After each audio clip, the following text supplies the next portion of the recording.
बहुत ज़रूरी है, ये जो मौसमी तब्दीली आ रही है उसके हवाले से बहुत ज़रूरी है कि ये पौधे भी लगाए जाएं और इसको ग्रीन किया जाए, क्योंकि बहुत सी दरख्तों की कटिंग जो हुई है उसकी वजह से, और हम तो जिस तरह आप सब जानते हैं 0.6% इन्वायरमेंट को हम पोल्यूट करते हैं, और मगर हम अफेक्टेड सबसे ज़्यादा हैं। और 2022 का तो फ्लड आप सब ने देखा, तो ये बड़ा अच्छा इनिशिएटिव है सीडीए का, इंटीरियर मिनिस्टर का, चेयरमैन सीडीए का और प्राइम मिनिस्टर साहब की डायरेक्शन पे, तो ये वेलकम करते हैं। अच्छा सर, एक पौधा जो भी आप लगाना चाहेंगे जमहूरियत का भी, वो भी फले फूले, और आपकी अपनी जो ज़ात है उसको भी टारगेट किया जा रहा है आजकल, बजाय इसके कि आप उनको अकोमोडेट करते हैं, फैसिलिटेट भी करते हैं, लेकिन इसके बावजूद परसों कहा गया कि आप गैर आइनी गैर कानूनी जो है वो स्पीकर हैं, और आपकी जानबदारी के ऊपर, गैर जानबदारी के ऊपर भी सवालात उठाए गए। तो क्या इस तरह से ये जमहूरियत का जो पौधा है ये पनप सकता है? शुक्रिया जी, ये आपने एक ऐसा सवाल किया जो मैं कई दफ़ा सोचता था कि करूं या ना करूं। एक तो मुझे हवलदार कहा जाता है, तो मैं तो फ़ख्र महसूस करता हूं। हवलदार दो तरह के होते हैं, एक जो चोरों को पकड़ते हैं और दूसरा जो अपने जानों के नजराने देते हैं। जिस तरह बोलान में हमारे नौजवान जो एफसी के जवान थे जो शहीद हुए, वो भी हवलदार होते हैं। तो पहले तो फैसला कर दें मुझे किस कैटेगरी में, चोर पकड़ने वाला बनाना है या दहशतगर्द से लड़ने वाला। तो जिन्होंने मुझे ये लक़ब दिया है उनका मैं शुक्रिया अदा करता हूँ कि उन्होंने ये तो पहचाना कि मैं दूसरी साइड पे हूँ और वो दूसरी साइड पे खड़े हैं। जहाँ तक आपने बात की कि तनकीद की जा रही कि हाउस जो है इल्लीगल है, अगर हाउस इल्लीगल है तो चेयरमैन स्टैंडिंग कमेटीज़ इल्लीगल नहीं है, leader of the opposition illegal नहीं है, हाउस की प्रोसीडिंग्स इल्लीगल नहीं, तनख्वाहें लेना इल्लीगल नहीं है। तो ये नहीं मुझे समझ आता कि फिर पार्टिसिपेट भी करना है, बैठना भी है, उसका हिस्सा भी बनना है और इल्लीगल भी कहना है। इसके अलावा उस दिन लीडर ऑफ द ऑपोजिशन ने एक बड़ी अहम बात की। उन्होंने कहा जी हमें यहाँ बोलने का मौका नहीं मिलता। 1 घंटा 21 मिनट की तकरीर की और बाहर जाके प्रेस कॉन्फ्रेंस की कि मुझे बोलने का मौका नहीं दिया जाता। ये खुला तजाद नहीं। दूसरा, उन्होंने ये फरमाया कि जी हमारे क्वेश्चन नहीं आते।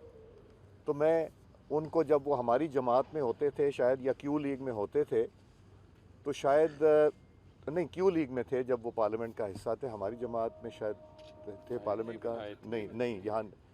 तो तब भी उन्हें याद होगा कि तब होता था, क्वेश्चंस जो थे वो मर्ज़ी से डाले जाते थे। ये 2013 से क्वेश्चंस की बैलेटिंग होती है, आखिरी दिन जो सेशन का होता है उस दिन बैलेटिंग होती है, और मुख्तलिफ मेंबरान वहाँ पे मौजूद होते हैं जो बैलेटिंग चेक करते हैं। तो बैलेट में सवाल उसका आता है जिसका बैलेट में निकलता है, किसी की सिफारिश पे कोई सवाल नहीं होता। और उस सवाल में उन्होंने कहा मेरा सवाल नहीं आता। मैं आज अंदर अनाउंस कर दूंगा कि कितने सवाल उनके लगे, कितने डेफर हुए, कितने ले हुए, कितनों का जवाब आया, ये भी सारा मैं डाटा दे दूंगा। और अगर वो असेंबली में आए और पिछले कई महीनों से आए, 10 मिनट का एहतजाज करें और वॉकआउट कर जाएं, और उनके मेंबरान जो पॉइंट ऑफ ऑर्डर पे बात करना चाह रहे हैं, जो सवालात के जवाब लेना चाह रहे हैं, उनको भी मौका ना दिया जाए, तो ये मेरा कसूर नहीं है। ये लीडर ऑफ द ऑपोजिशन को खुद देखना चाहिए किसका कसूर है। इसी तरह कॉल अटेंशन का उन्होंने कहा, मैं कॉल अटेंशन का भी रिकॉर्ड दिखा सकता हूँ कि कॉल अटेंशन कितनी जमा हुई। अब अगर वो हाउस में नहीं आ रहे महीनों से, तो फिर उनकी ड्रॉप हो जाती कॉल अटेंशन। नाम पुकारा जाता है, नाम पुकारे जाने के बाद वो वहाँ मौजूद नहीं होते।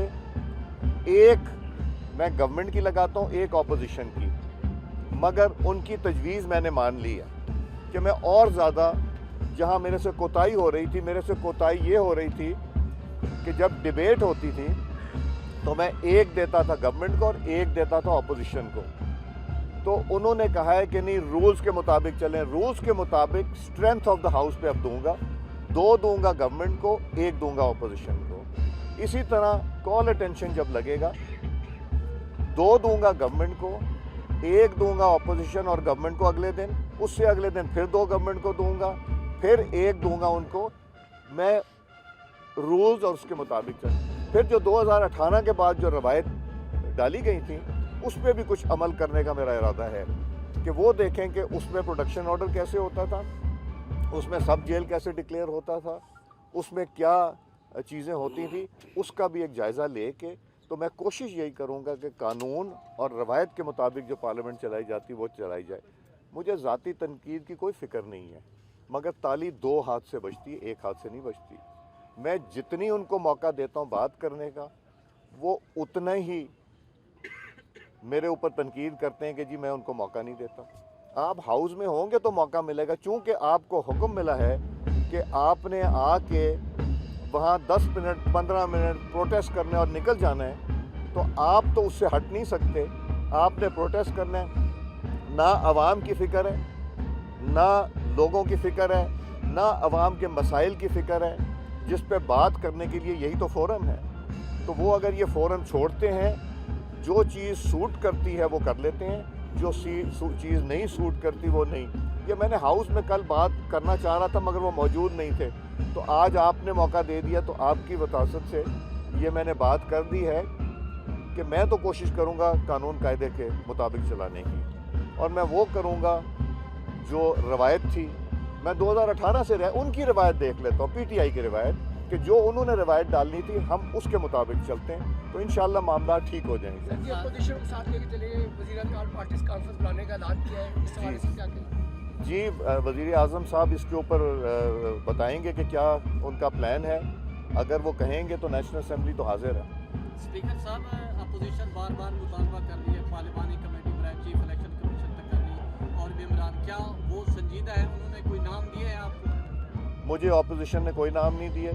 मैंने पार्लियामेंट्री अफेयर्स को जो अपनी जिम्मेदारी थी ख़त लिख के आगाह कर दिया है, उनको रिमाइंड भी करा दिया, पार्लियामेंट्री अफेयर्स को भी और कैबिनेट को भी। जी, हमने पार्लियामेंट्री अफेयर्स को हमने 19 फरवरी को ख़त लिख के उनको बता दिया था कि जो उनकी टर्म ख़त्म हो गई, तो आप इसके ऊपर जो भी कार्रवाई करने। स्पीकर साहब, आपने पार्लियामानी कमेटी जो मुज़ाकरात की अभी तक बरकरार रखी हुई है, आपको उम्मीद है कि ये वापस आएंगे? उम्मीद पे तो दुनिया कायम है।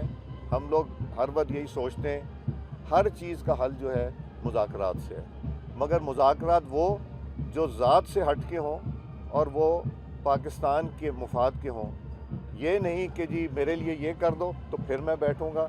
और मुज़ाकरात बैठ के शर्तें डिस्कस की जाती हैं, शराइत ये नहीं कहा जाता ये करोगे तो हम मुज़ाकरात पे बैठेंगे और ये नहीं करोगे तो हम नहीं बैठेंगे। इस तरह मुज़ाकरात नहीं होते, ये बैठ के टेबल पे फैसले होते हैं कि जी ये आप करें या ये ना करें, और वहाँ जवाब देते हैं। तो गवर्नमेंट तो तैयार थी, वो तो मेरे पास आए थे कि जी हमने जवाब देना है, मगर फिर फैसला ये हुक्म सादर हुआ अपोजिशन को कि उन्होंने नहीं जाना, तो वो नहीं तशरीफ़ लाए। तो मेरे तो फिर भी दरवाजे खुले, अगर कोई एफर्ट करेंगे तो मैं हमेशा हाज़िर हूँ, चाहे गवर्नमेंट करे चाहे अपोजिशन करे। शुक्रिया जी।